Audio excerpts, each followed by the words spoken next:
Hello, I'm Marina Orms, the founder of Astrology Heals at astrologyheals.com. And today I want to talk to you about reality, what reality is, what astrology can tell us about reality, and how it's changing. So, reality is something I talk about in my book, Cycles of Healing. And I highly recommend this book if you're interested in exploring some of the deeper ways that I talk about astrology and how it can help us in our own process of healing and personal growth and stepping into our highest potential as human beings.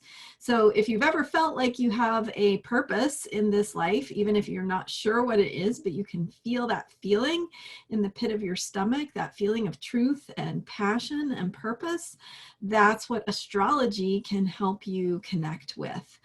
It can help you talk about it, figure out what it is, and how you can ultimately live into that highest potential for your life. So in this book, I talk about, on page 18, I talk about reality. And reality, as described here, is a shared agreement with others about what is true and how things work. So that's reality is something that we can supposedly describe objectively, depending on science, but even science tells us now that the reality we experience is dependent on the observer. It's dependent on our own perspectives and biases. And so how we create reality together with others is called shared reality, and it's formed by agreement. So what it is that we agree is going to be true and how we're going to operate and how we're going to do things is what's breaking down right now in the world. And because we don't have agreement, we have profound disagreement and profoundly different perspectives about what is so, how things work, how we're going to function, how we're going to operate. And we do definitely have astrological indicators right now. So I've been talking quite a bit about Pluto and Saturn and Jupiter all in Capricorn, going through the sign of not only limitations and so with Pluto being the great transformer and Saturn being the kind of the grim reaper in a way. It's like the consequences or the limitations or the experience of our limitations and our mortality.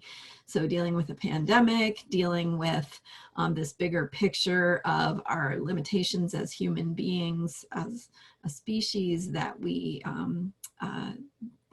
are not immortal. We are we have a susceptibility to things that can bring harm to our lives and kill vast numbers of people.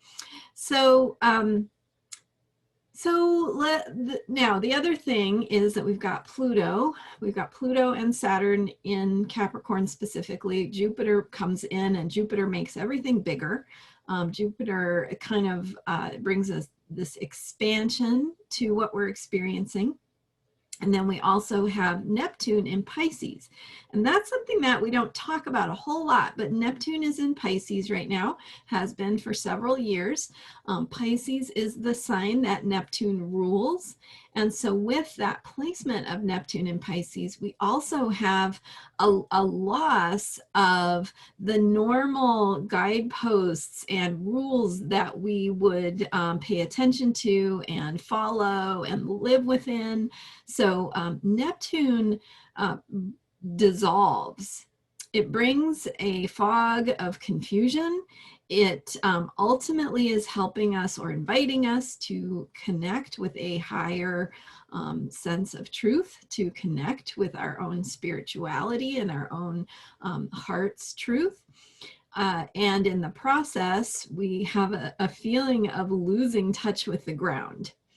So it's removing the guideposts and the guide rails and the signposts and the guardrails that are going to hold us in, give us some direction, tell us which way to go, tell us which way is up, tell us how things are going to work.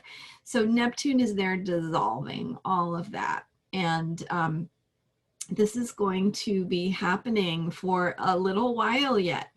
But one thing that will be shifting is in December. The planets that are currently in Capricorn will be going into Aquarius. So we have just a little while longer still with this intense Capricorn energy of perceiving our mortality. And then as Jupiter and Saturn go from Capricorn into Aquarius, we have a very different feeling. So there's going to be a shift in energy that will take place around the winter solstice. So just a few days before the Christmas holidays. And we'll experience an energy shift, and it's going to take us into this greater place of visioning for the future, of problem solving at higher levels. And it's also going to feel very rebellious and revolutionary. And so I don't know how that's going to show up, what's going to happen exactly, but I can say that these energetic shifts are coming. And right now we're still in the vice grip of the breakdown of reality and what we experience to be true. And we're also in a profound moment of the power to create the future. So the intentions, the actions, the things that you're doing right now are very, very potent to lay that groundwork for where the guide signposts and guardrails and guidelines are going to go in the future, because we will be creating reality and eventually reaching agreement again. And so what that's going to look like, you have the power to shape right now. So thanks for watching. Check out my book, Cycles of Healing. It's available on my website, astrologyheals.com. I also have lots of awesome articles on my blog, astrologyheals.com/blog. So you can read more of what I've written about 2020 and astrology and how it can help you. So thanks for watching. I'll see you next time. Bye for now.